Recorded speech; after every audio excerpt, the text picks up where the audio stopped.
In the new Uganda, all our young people are going to get employment because that's the main focus of the government. I'm also aware that the power can go off for almost 2 weeks. I am also aware that the army took over the lake and all water bodies.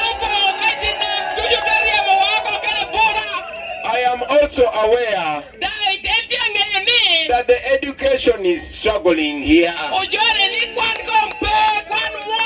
am also aware that you don't have medicine in your health center. I am also aware that the young people here do not have jobs.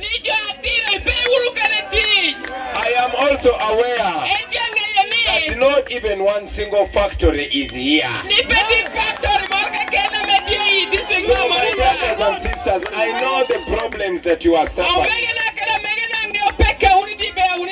Download the app on App Store or Google Play Store now. Vision Digital Experience, the future of media.